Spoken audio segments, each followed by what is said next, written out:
Başkanım. İyi bakın arkadaşlar. Hadi.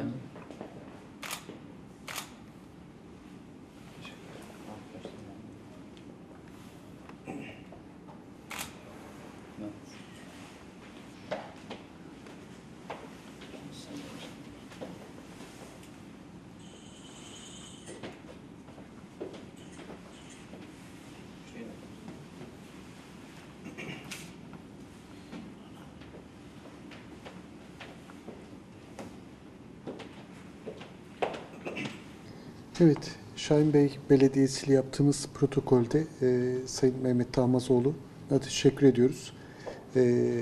Yeşil Vadi içerisindeki tesislerde bize çok güzel bir yer tahsis ettiler.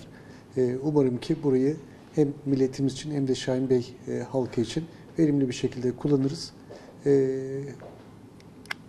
İstemiyoruz ama olası afetlerde, acil durumlarda halkımıza destek olabilmek için hazır bir şekilde orada hazırlıklarımızı yapacağız.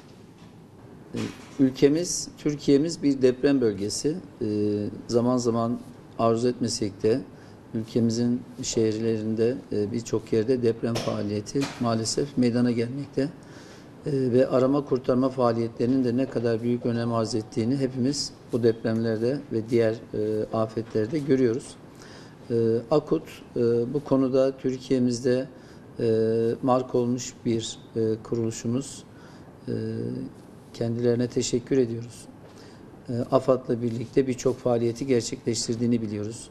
Şahin Bey Belediyesi olarak biz de kendi bünyemizde Şahkut adı altında Şahin Bey Arama Kurtarma ekibini kendi arkadaşlarımızdan, gönüllü arkadaşlarımızdan kurmuş vaziyetteyiz.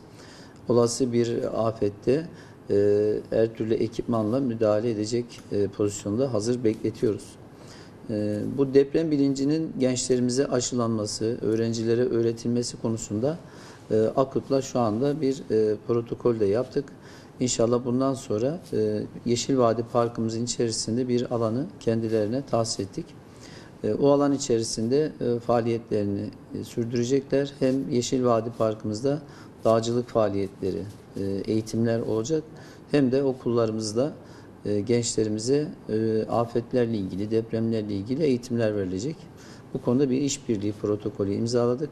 Şehrimize, Gaziantep'imize, Şahin Bey'imize hayırlı olmasını diliyorum.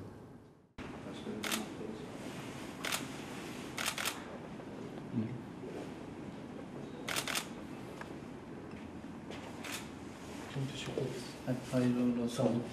İnşallah. Allah depremsiz, kazasız İnşallah. günler versin. Hazır olun. Biz hazır olalım.